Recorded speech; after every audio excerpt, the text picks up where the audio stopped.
Good afternoon guys, and welcome to the first video on what will hopefully be a long running series of a vanilla Cities Skyline Let's Play. This is the first video on this channel. On the 28th of April 2019 I made this video.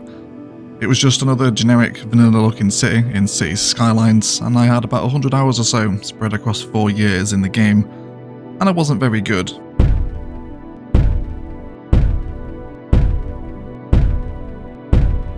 Now, 3 and a bit years later, we have created 5 more vanilla cities, each with their own themes, aesthetics, unique builds, masterclass in design, and absolute failures and flaws in the thought process. None of them perfect, but most of them loved by the majority of you guys, my viewers, and an enormous shout out to you, the community. Thank you so much for 50,000 subscribers. A milestone I never thought a possibility, especially after that first video clip that you just saw. You're all truly beautiful human beings with great character, and from the bottom of my heart, thank you for everything. In celebration of those 50,000 subscribers, today I'd like to take a 3-year retrospective of my vanilla Cities Skylines journey, looking back over and comparing the 5 major vanilla cities on the channel: Frenwood, Burgusia, Palaven,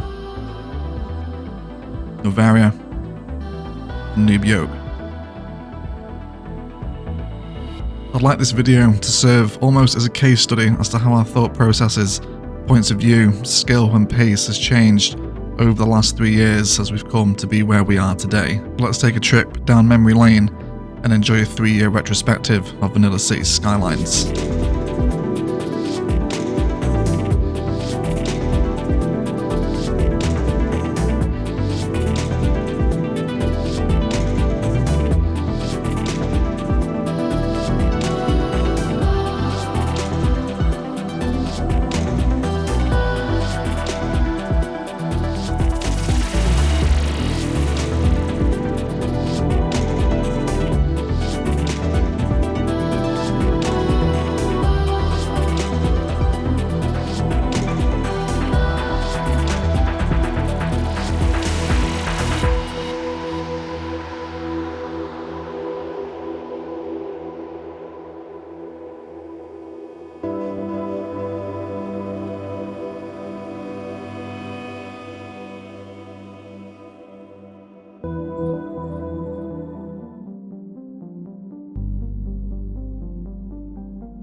So I'd like to not spend too much time talking about Frenwood because those in the community know how much I hate this city. It is very much an example of a first proper attempt at completing a map, and it absolutely tells in the final product, doesn't it? Just from the clips on screen you can see it's an amalgamation of nonsensical interchanges, basically non-existent detailing, no kind of cohesion or flow from one area to the next. Each kind of suburb stands on its own, quite obviously. There's very large amounts of open spaces that usually we would detail now and really factor into the build, you know? The highways are a prime example here. You look at how we decorate our highways these days with power lines, repeated tree patterns, industrial side, highway batteries like services to help decorate them and give them personality. None of that is present in Frenwood. Also insane highway ramps. The gradient police would be raging with me if they were watching Frenwood live, right? It is just a collection of random ideas, no flow, and very much not my playstyle now. All of the zonings are mass zoned, no care and attention into making buildings historical. And you can really see the difference, right? You compare this kind of skyline to something that we have in Palaven or Noveria. Whilst the skyline in Frenwood isn't the worst thing in the world, it's certainly not nearly as refined as all of the others. But for me, this city, it just screams vanilla, and it's just not my style anymore. It's kind of hard to imagine that I actually built this and had finished these builds one by one and then thought, yep, this is fine. This is okay. Let's put this on YouTube and wait for someone to subscribe to it. There's a reason it took me nearly 12 months to hit 100 subscribers, because this is what was being made. Just mass-zoned vanilla Cities Skylines. It's not great, is it? But Frenwood wasn't all bad. There are some small nuggets of satisfaction available in this map. This little landslide park life park that we made was the first kind of concept of introducing commercial into a park life area. an idea which we've used many times across all of the different cities now. And whilst not amazing, this little tram plaza that we put together still remains one of my favourite little ones. I love the little 3 lines that we have going on at the foot of, albeit a mass-zoned green cities district. It still has its own little bit of charm. And I've always liked this interchange. It is quite cute and still gets decent use as well, considering how poorly together the infrastructure is put together in this city. But a lot of it is very bad. Very bad indeed. Take a look at the Frenwood Zoo, for example. Enormous green spaces left everywhere. It's so bad. You compare this to the Noob's Guide Zoo, or Palaven Zoo, Noveria Zoo. It's all totally different style of building, isn't it? You can certainly tell a difference from then until now. I think if there's one thing we can take today from looking back over Frenwood is how much more refined we've become in our designs. This layers of height across the river is quite interesting, isn't it? We go from a small road to a big collector one to the most insane rail network alongside uneven highway bridges, disgustingly ugly keywork with a sewer pipe there as well, and it's just bad. It's very, very bad. But for me, the biggest offence that Frenwood has to offer is its enormous, mass-zoned, nonsensical, all separate districts, and it really breaks the flow of the city in my opinion. This is something I've come to really dislike about playing Cities Skylines, is just allowing a lot of the very ugly vanilla assets to grow, because in my opinion it enormously removes a lot of the aesthetic away from the city. And for those that follow me now, it's no something that we don't do anymore. Every single asset, every bit of zoning, if we're without Pop the Growables or Rico, is made historical to factor into the build. And later on in today's video, you will see this thought process in action in Palaven and Noveria, and you'll see the difference that this makes. There are a few Frenwood subscribers still left on the channel these days, and for those that have made it, you do have the patience of 1,000 nannies, so thank you so much for hanging around and enjoying the content with me. With Frenwood, you can definitely tell it's the start, and by far and away easily the worst of the 5 vanilla cities that we put together. Let's hopefully never come back to this city, right? This is the last time we see it, hopefully.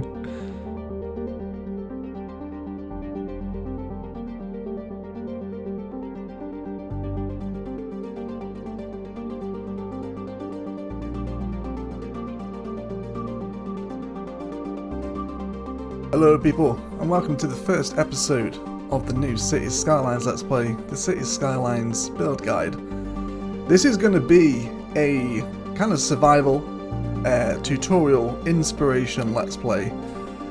Now, I'm going to show you the way I like to play the game, and maybe you guys can take some inspiration from this. I am by no means an incredible Cities Skylines player, and there are a lot of great people out there who are far better at the game than me. The 26th of October saw the birth of Burgusia, also known as the build guide. Burgusia is actually taken from Destiny 2, for those that don't know. I used to sweat Destiny super hard when I started this city, and I needed a name, so quick egg fact for you all. The build guide is where I feel I started to develop my more modular approach, planning out road frames first, and then deciding what assets sat in that initial frame. Now, it's not to say the build guide was perfect, not by a long shot. The port in this city remains to this day one of my greatest shames. However, the build guide brought a lot of you to me, so let's take a look around and see exactly just how much of a mixed bag this city was. So Burgusia certainly feels like a step up, and also kind of comes across as though a halfway point between Palaven and Frenwood. You can definitely tell an improvement in this city. The road networks are a lot more established and make sense as to where they start and end. However, there are still vast amounts of empty, dead vanilla space that really murder the builds. The ore quarry on the left here is a prime example. We did, however, begin to sort of formulate the more modular approach. Things like the prison island in Burgusia alongside the power plant were kind of more dedicated areas designed to service that service need. You know, a prison to hold prisoners and a power plant to provide power. They were no longer just chucked on a road and left to do their job. We made dedicated spaces for these areas. Although Burgusia feels just as mass-zoned as Frenwood did, for some reason in this city they feel a little more at home, a little more at place. Maybe that's the placement of them as to where they actually sit within the skyline and the overall city, but it still massively feeds into my enormous disdain towards mass zoning any kind of zonable buildings. Burgusia was very lightly modded. We did have better landscaping tools and also Move It, but I never used Move It because I didn't really know how, to be totally honest. And in hindsight, I've said this before, when I see Burgusia now, I think I built the city back to front. I think that the downtown and the skyline should have been at the opposite end of the lake where the oil refinery is, and vice versa, having all the industry at the mouth of the river.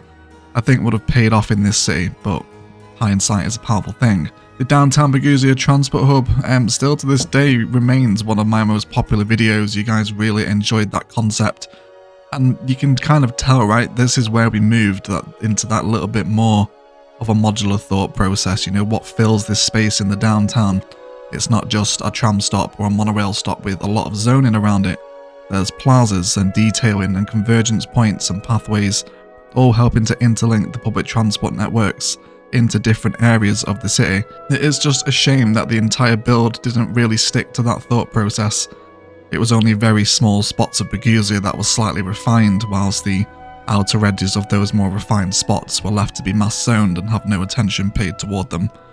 Burgusia's highway networks and interchanges are quite interesting, I think, to say the least, and I still struggle with interchanges to this day, even in ILOS, which is the modded series. But it works, and this was very much an experiment in kind of how to direct traffic to different areas of the city without bottlenecking them all into the same junction, very much like we did in Frenwood. This was kind of a lesson in dispersing traffic to get it to where it needs to be as fast as possible.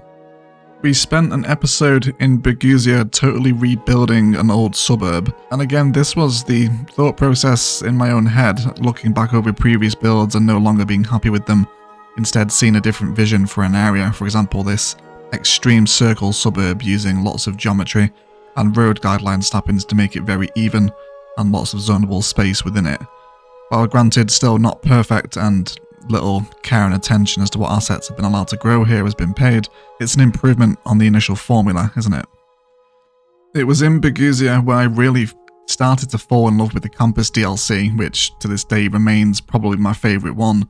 Building these larger, impressive university towns with public transport integrated into them, and really factoring in the positioning of the large, important university assets in order to make something that looks good as well as being functional. We also have a modular build on the channel for this exact university if you would like to come ahead and recreate it and indeed add some of your own 2022 flair into it. This could definitely be improved now, but the University of Burgusia remains one of my favourite ever campuses that we've done on the channel. When the Airports DLC released earlier this year, we did a total rebuild of the Burgusia airport. You can see this one here is very vanilla.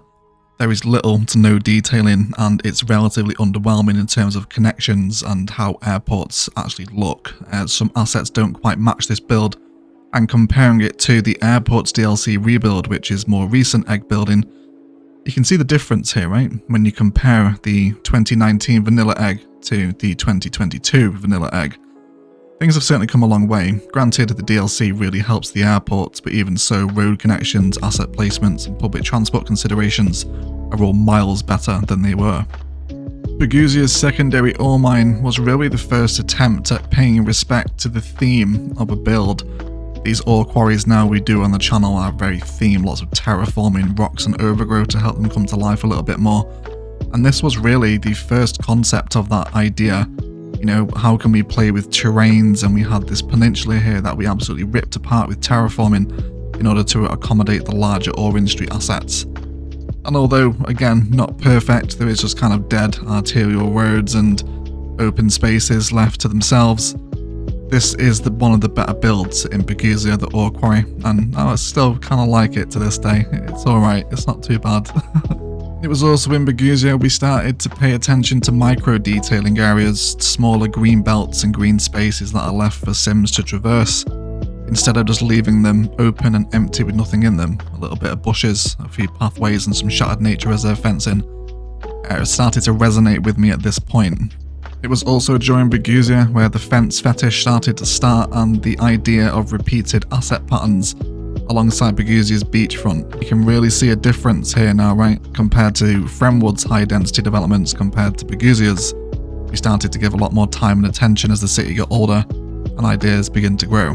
It was also in Burgusia where I started to push myself out of my comfort zone a little bit more and actually built the vanilla diverging diamond interchange, which even now, after loading this save file up after many years and up to nearly 90,000 population, this interchange is still moving fine. And as you fly around Burgusia, it is here where you will start to see little nuances, little slices of evidence, if you like, of the detail egg beginning to kind of take over, starting to slow down and spend much more time with created little tram interchanges and elevated layers of pathway that help complement the build overall. It is within Burgusia's Braithwaite town centre that you can really begin to see the first evidence of my more modular approach beginning to kind of look at the game. I was no longer mass zoning, just commercial and placing buildings everywhere. The considerate placement of a unique alongside some public transport, some service assets, and somewhat carefully chosen commercial to construct a town centre for the first time. And we still use this thought process today. Both Palaven, Noob Yolk, Noveria, and even Ilos all use the kind of general town centre concept, all focused around a unique public transport and lots of detailing. And again, that more micro detailing approach really came into Burgusia here as well, where we decided to build a little bit of admin and maintenance for a dam, where again, as in Frenwood, it would have been left totally alone. But here, some smaller industrial props and some light industrial zoning alongside the hydroelectric dam just adds a little bit more personality into the build, doesn't it? Which is something that I tell you guys to consider all the time now as we build in the modern day. And a quick shout out to Burgusia's Statue of Industry. I think this still remains the best placement of this particularly unique building. Up on a hill overlooking the entire map is hard to beat, isn't it? And you can really tell that in later parts of the city towards the end of this series we started to become a lot more bolder and decided to try out some rather interesting interchange ideas, which in Baby Egg's defense, it works. Like this is flowing. It looks horrendous, and I don't even know what my thought process was building this particular interchange, but it's evidence of that we were getting more confident with the game and trying our own ideas out rather than just copy and pasting other people's ideas that had already been proven to work. And that same concept also comes back into play, but this time at the opposite end of the spectrum. Enormous, in the middle of the ocean, curved highways are not something that we do anymore. And something very cute in Burgusia, the Dragos Andre Illes Central Park was my first ever donation / super chat on the channel. Dragos, if you're still watching, thank you my friend, I really appreciate it. Another great example of the modular approach beginning to take over my mindset was Burgusia's medical centre, a hospital complex with death care, other healthcare assets alongside a hospital and park grounds to create a dedicated area for the medical assets that weren't just plonked on a road. We wanted to make an actual, somewhat true to real life hospital complex. And granted, it's very vanilla, and the ones we've made after this have blown this out of the water by a long way, but the thought process is here, and seeing it all back today, it's fun to see how things have improved since this point. Burgusia was the series that brought a lot of you to my channel. A special shout out to Eggsy and the Governor, two very close members of our community now, and indeed my own personal map makers for the channel. A lot of you found me here, and it's interesting to look back on it now and see kind of amalgamation of Frenwood Egg and Burgusia Egg. The thought process is evolving and changing, but not quite there. There are still elements of hideous vanilla gameplay that I no longer enjoy, mixed with the more modular, slower, detailed approach that I'm now known for. Burgusia is a mixed bag, but one that holds a special place in my heart.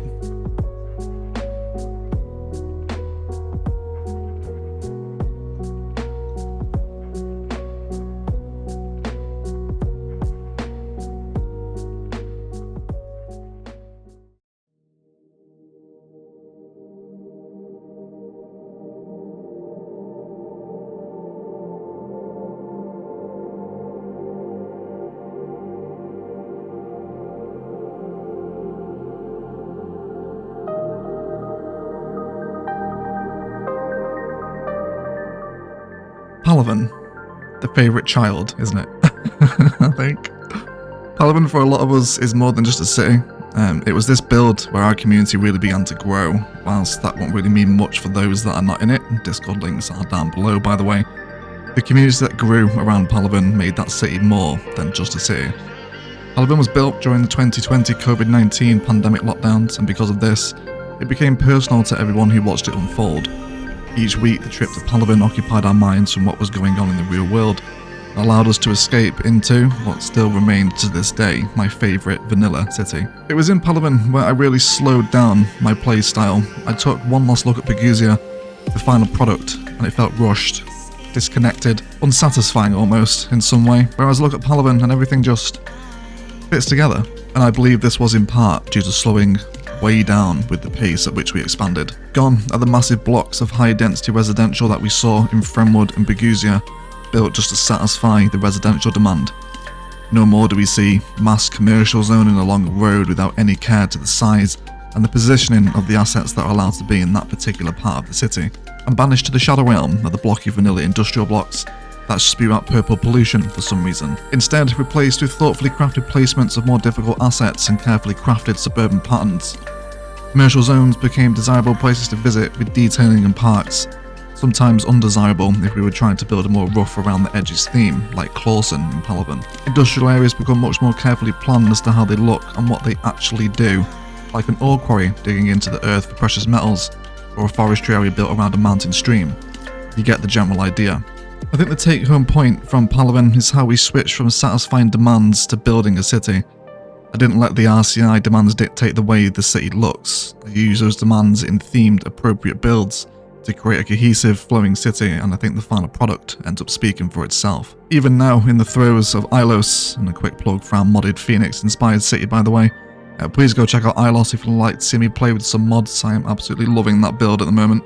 But I still get comments on Palaven Episode 1 saying, Noveria, Ilos and Noob's Guide are amazing, but nothing beats Palaven. Whether that be sentimental value from the emotional power that Palaven holds over some, or due to the fact it's a pure vanilla build that people just enjoy for that fact alone. It's not perfect, again, like most things. Some areas of Palaven aren't quite what I'd like them to be. The airport rebuild with the DLC is actually worse than the vanilla one it replaced, but I only had 12 hours early access before the release, so I had no idea what I was doing. If you're watching this video to see my progression, or wonder how to make your cities look better, and there's only one thing I could tell you, it would be to play like Palaven. Slow down. Playing this way allows you to spend much more time with individual areas of your map and create them as they grow. So of course, Palaven is widely regarded as one of the favourite vanilla cities, and rightly so. Very much falls under that remit for me. And with the start of Palaven, we see it compared to Frenwood and Burgusia. Those starts to the cities were very much swamped by the initial suburb and just kind of blended into the existing road network, but in Palaven we paid much more attention to how we actually enter the city, with plenty more detail with all the fence and tree props that we get available to us in the game. Palaven's entrance is a lot heavier detailed than any of the other two so far. And this is all a result of just slowing down, not chasing the milestones and just letting the game slowly tick over while you craft small little green belts in your initial suburb. That's very much where the sort of initial fun lied in Palaven. And we can see as we move through these cinematics that Palaven has flow to it. The roads actually lead to the downtown. There's some nice geometric shapes within the road network itself, alongside placing assets in their own areas like we first saw fledglings of the idea in Burgusia. We now see schools and parks placed next to each other to kind of form a mini school campus, whilst commercial sits along the high street and has specifically chosen assets within it alongside public transport like cycling and buses serving a smaller suburban part of the city. I once had a comment on the Palaven series saying that they can look across the city during a cinematic and recognise every single area and what build it is. And I think that's something I didn't realise until I saw that comment, and I realised that it's true.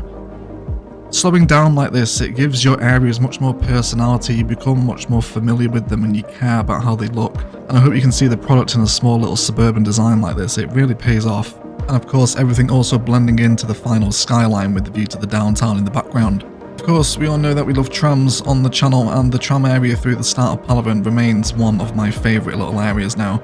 A super cute design with the separate tram road, and again it's all factored in from the detailing point of view, just adding more interest into the landscape and not just leaving these open dead areas that develop and really hurt the overall look of the builds. You can see, again, that Braithwaite Town Centre design coming back into play, but this time much heavier detailed, much more functionality to it. And of course again here, more public transport convergence is starting to become a signature of the gameplay style, isn't it? Very much care about how and where public transport lines meet, and factoring that into the build as well. A prime example here of specifically chosen commercial to generate the Green Cities car parks, not just allowing whatever Green Cities assets to grow, adds a car park into our town centre. And I think one thing that really helped shape the start of Palaven was the map itself. We were kind of teased into expanding along the peninsula, and off the back of that thought process, I just envisioned Palaven to look like it does. I knew where the skyline wanted to sit, the landmass looked like Pittsburgh, and I had the perfect inspiration to go from there. Everything about Palaven became more refined, more thoughtful. Detailing, orientation, geometry, and symmetry became much more important factors in the way that we built. The highway interchanges look like this in Palaven, and remember what they were in Frenwood.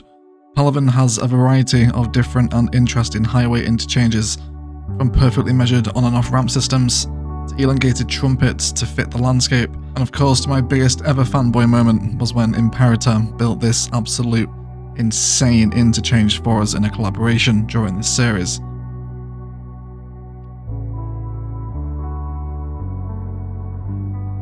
Even my own attempt at the Spaghetti Twin Bridge interchange, the designs now are just more refined because we took time to decide how they looked as we crafted the landscape around them, rather than just chucking them down at whatever gradient and whatever angle we could squeeze them in at, and then moving on. Palaven's surface areas became much more fleshed out spaces, including the nuclear power plant. The Burgusia town centre concept evolved even further here with the addition of a theme into a town centre, like the industrial metro town centre design on the back end of a heavy industrialised area.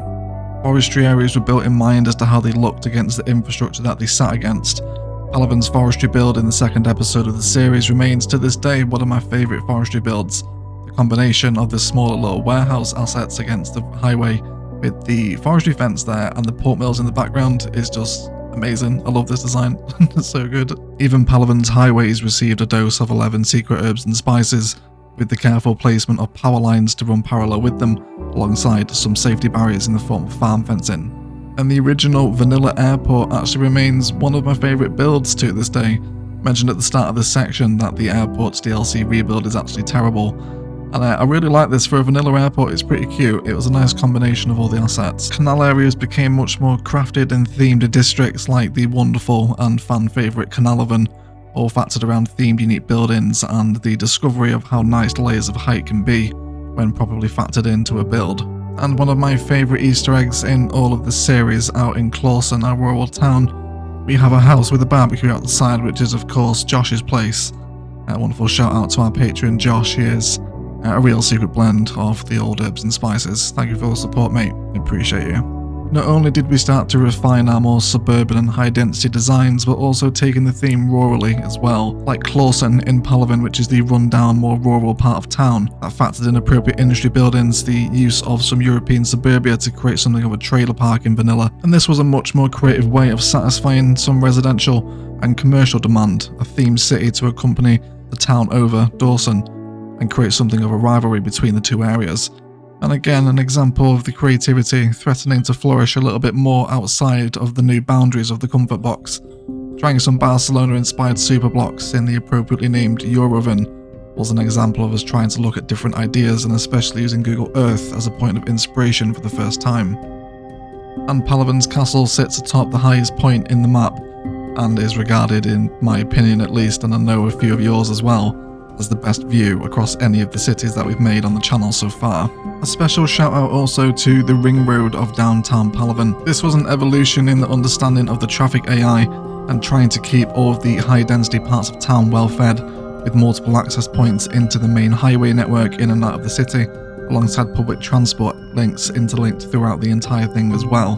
There is a metro that runs between the entire ring road with multiple stops integrated onto the higher landmass throughout the entire thing, alongside walking paths coming over, monorail, metro and cable car too. You can see in these wonderful little cinematics just how smooth the traffic is around downtown Palaven. There is no traffic manager or advanced parking AI in this city. It's just well interconnected with lots of public transport links to get people back and to, and also making it look good as well. Yes, I wish I would have had key anarchy for this job as well, just to line those walls with the seawall keys. Maybe one day during a live stream we can come and hang out and kind of spruce up Palaven's downtown with a few of the mods. I think that'd be quite good to get key anarchy in some places, and a little bit of move it here and there as well. But the ring road speaks volumes for Palaven. It's refined, it's more well designed, it's efficient and it's detailed, and it's a true milestone for the evolution of the gameplay style. In Palaven you can look around most suburbs and find some form of micro detailing somewhere. Our path networks became much more carefully curated spaces, including fences, little rock and bush gardens, some trees, and the inclusion of multiple pathways including cycle network and walk-in. The biggest difference for Palaven, for me, was that everything flows, every road goes somewhere, every path creates a shortcut. All the public transport convergence actually means something, taking people to different larger hubs to disperse them either further across the city or indeed outside of it entirely. The detailing is appropriately themed for each area, even down to the style of fencing and the bushes that we used. The combination of themes across a 25-tile radius came out really nicely and felt natural and well interconnected. The modular mindset to the game very much came full fruition in Palaven. Suburbs all clustered around the outside of a modular town centre, with distinct areas of the city including power stations, water treatment plants, downtown financial districts, entertainment areas, office parks, airports, large cycle networks, nightlife, waterfronts, prisons, rough parts of town, luxury green cities developments, luxury Hollywood hills, fishing marinas, mountain stream forestry areas, European-inspired builds, amusement parks, ore mines, mountain roads, and well-detailed public transport networks are all things that piece Palaven together to make it what it is. Everything feels right and everything makes sense. And this was the biggest step for me. This was the discovery of my favourite way to play the game, and I think that pays off in the build. But Palaven is the one, isn't it? It's the favourite child, the original, the yes please, the shall we and the hello people. A lot of us are still here because of Palaven, and it's not just a City Skylines series, it's a second home for a lot of you, myself included. Because of the love and support you gave this city, I'm able to do this for a job and deliver these videos and cities and storylines and laughs to you guys that we all share together as part of the community. Palaven was unique for us all, and I thank you all for the love you showered over it. Please enjoy some cinematics of Palaven while we're back here, and I'll see you in Noveria in a moment.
If there ever was a city that encapsulates an acquired taste, it's a city built on the snow theme.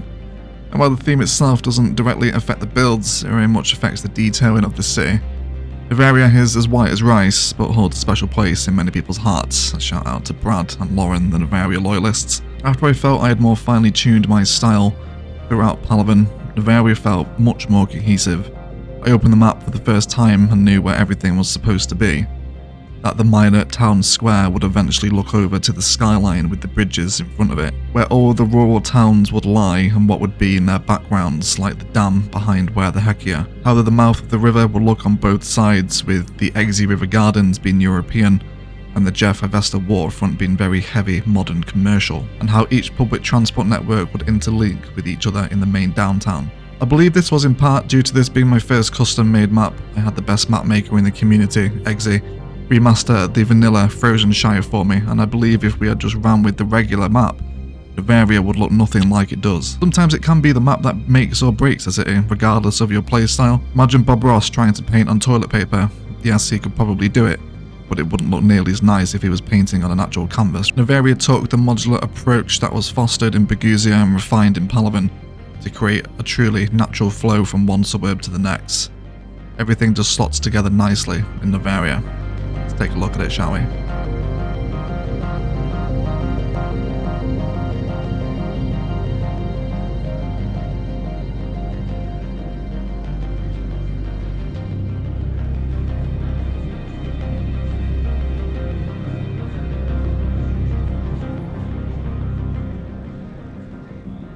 So Noveria, there was definitely some skepticism in the community when we announced that our Snow City would succeed Palaven.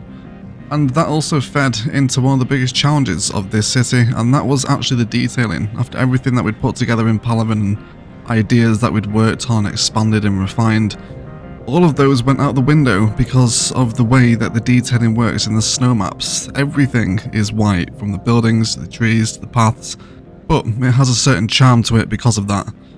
Those ideas had to be reworked into properly planned infrastructure like our tram waterfront, which works tremendously, with the introduction of the bridges and piers content creator pack, of course, where we had the introduction of walkable seawall quays and new pathways. And I'm really happy with this view in particular, especially with the blend of industries in the start of Noveria. The planning, the infrastructure very much had to almost replace the detailing in a way to make the city look like it does. Those repeating themes that we picked up on of lots of public transport convergence and walkability all over the map are still things that we work on today, even in the modded city in Ilos. Public transport parks became a thing, feeding public transport lines like these tram lines through the park area, lots of detailing around them, and again even the suburban sprawl just seems a little more planned and well thought out in Noveria, and I think that's something that it holds over Palaven, is that its infrastructure, its flow seems to make sense a little bit more than it did in Palaven. And the view from Minor Town Square, again a quick shout out to one of our wonderful subscribers. Minor, you are a real secret blend of herbs and spices, my friend, and we appreciate you a lot. But the view to the skyline here remains one of my favourites in Noveria, especially with the activity across the bridges that go over the river as well. It's hard to describe, but Noveria feels slightly more well planned than Palaven did.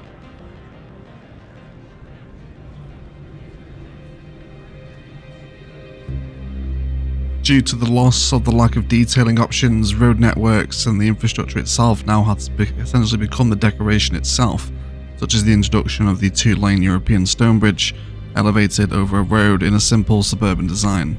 Noveria was where I really began to factor in the orientation of assets, how things sit against the infrastructure around it. Whereas in Palaven this was present, for example the first forestry area that we built, but that was really kind of the industry area within itself.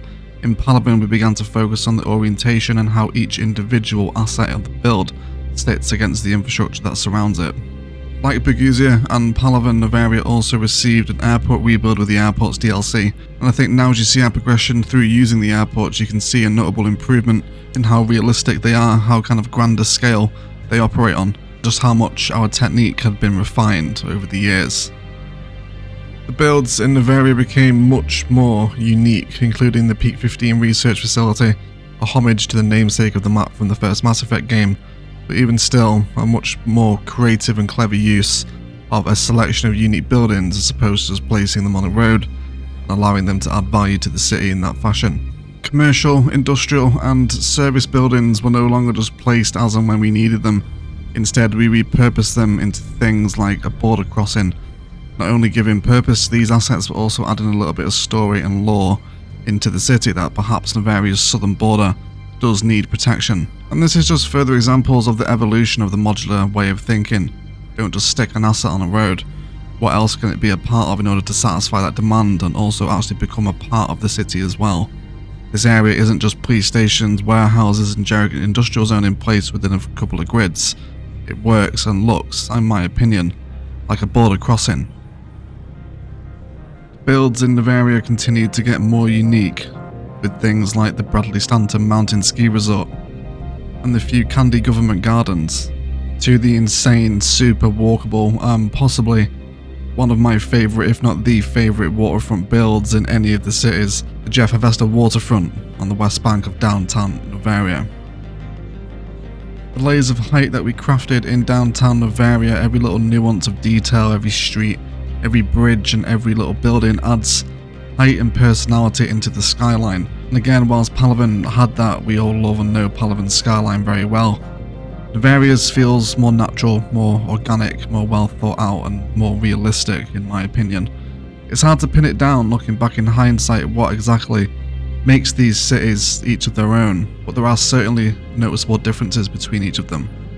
When the city received a warning for not enough goods rather than just relying on generic industry or cargo imports, we built a fishing marina to fix the problem, which carved out a brand new shape in the river network and really gave it personality around the wonderful Carina Marina. And it was this thought process of thinking modular that really tied into the problem solving aspect of the game as well. If there was traffic, do we need to build a new highway interchange? If there's goods problems, do we need a big fishing marina?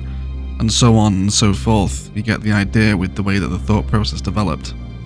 Highways were no longer left blank, instead they were given little industrial side highway batteries made up of service assets and unique factories with cute little unique service interchanges. Fence linings and repeated tree patterns allowed us to bring much more personality into our highways, allowing us to remove that awful dead space that we saw so often throughout Frenwood and Burgusia that is no longer present now. Layers of height and road network detailing became much more important again to counteract the lack of green and colour that is available within the snowfall maps. But even still, the knowledge and understanding of the gameplay mechanics, indeed how to use curved road tools properly, layers of height and little depths in elevation, will really start to pay off when you take a long hard look at various infrastructure. In order to find an excuse to use some of the more awkward unique buildings and park assets that come with the Snowfall DLC map, rather than just throwing them down in the middle of a town, or indeed near the downtown, we used the combination of the above alongside some commercial zoning to create a highway rest stop, a format that we still love and know to this day, like here at the Rudy Riverbend.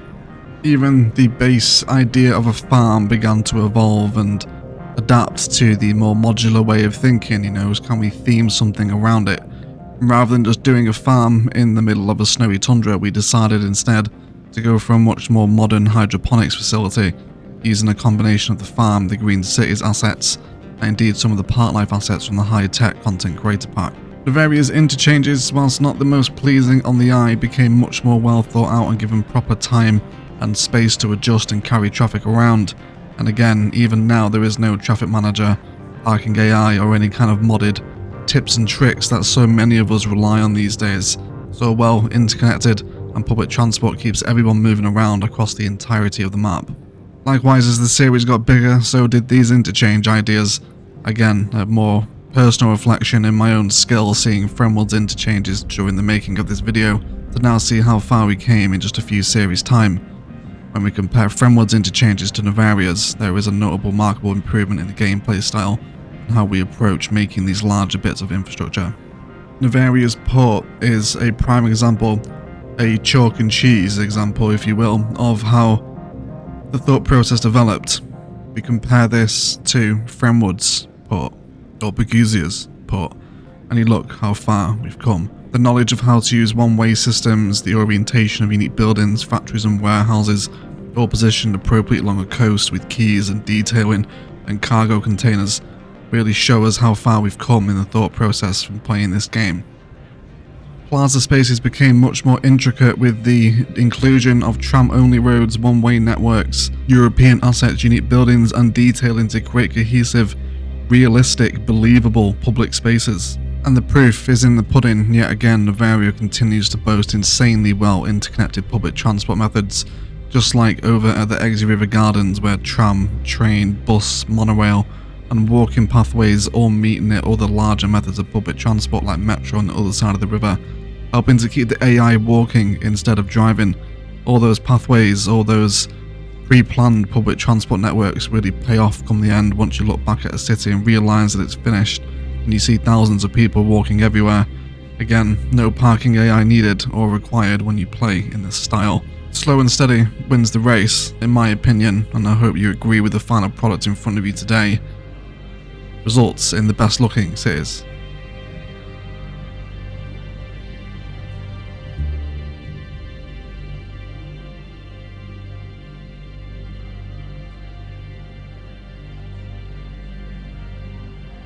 Even builds like campuses began to have public transport integrated into them. Again, all an example of further forward planning, which all came together really nicely.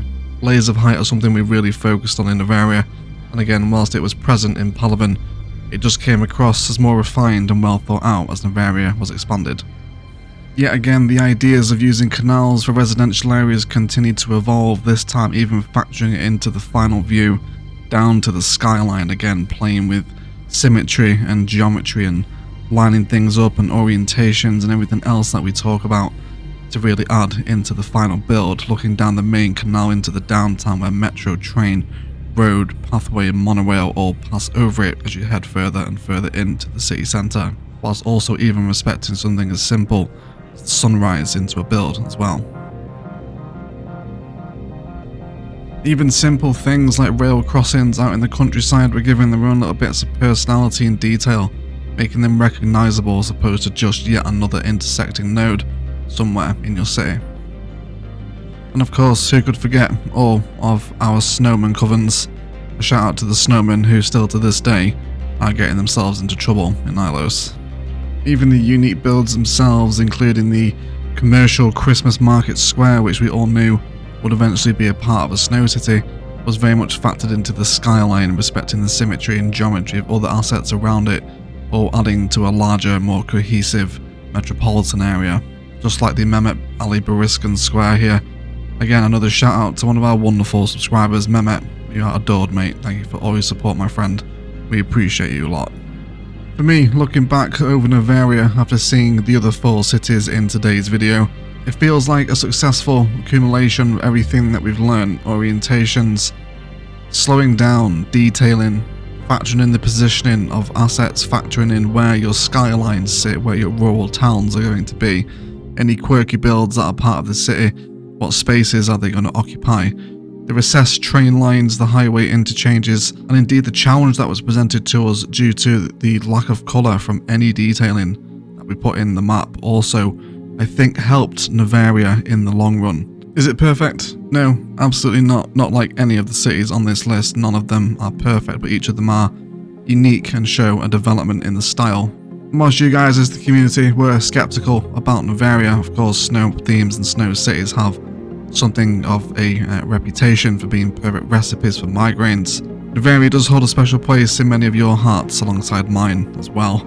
It was the successor to Palaven, had a lot to live up to, and I think some people almost wrote it off of that fact alone, that nothing would beat Palaven. And indeed, there are still some people that think that, and that's absolutely fine. I absolutely love that people have their own favourite cities for their own reasons across the community.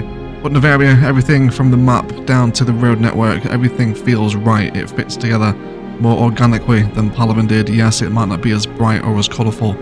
Noveria certainly deserves a high place on the overcharged egg vanilla city tier list. Noveria certainly could have carried on, but it was the relentless white and I had felt as though the project was finished, so it felt like time to call it a day. But we'll always hold a special place in our icy hearts for Noveria and all the little builds and intricacies within it. Please do enjoy some Noveria cinematics before we move on to Noob Yolk, but it is nice to revisit the frozen heart of the overcharged egg vanilla builds. It's nice to see Noveria again, isn't it?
and welcome, finally, to Noob Yolk, also known as the City Skylines Noob's Guide. This city has crept up on us all, I think, as one of the vanilla cities. The first episode of this series was just meant to be the 2022 How To Start format, factoring in new DLCs and techniques that we picked up over the last 12 months from the 2021 edition. However, we decided to keep this series going almost as like a noob's guide to the city's skylines, a series of lessons pieced together in order to how to play in the playstyle that we've looked at today. Slow and detailed, and factoring ideas and encouraging you down paths to take new risks with your builds as well, to find out something that you might not have ever tried before. And as a result of this, the city is essentially a collection of puzzle pieces, but it all fits together again perfectly. The skyline in Noob Yolk stands really nicely on a big peninsula of land that sticks out into the ocean, that has cruise terminals and public transport littered all over it. Respecting the vanilla runes with a chaos-themed build in Nurgle's garden, factoring in botanical gardens, Japanese gardens and the vertical farm as well, alongside a really cute beachfront accompanied by the London Eye. There are many different designs, and the fantastic Noob's Guide oceanfront airport, which I am an enormous lover of. That is one of my favourite airport builds on the channel. Very simple but super effective. It's had over 1.3 million come through it now. There is no 25 or 81 tiles here, and it's a casual reflection of everything that we've picked up over the last 4 cities.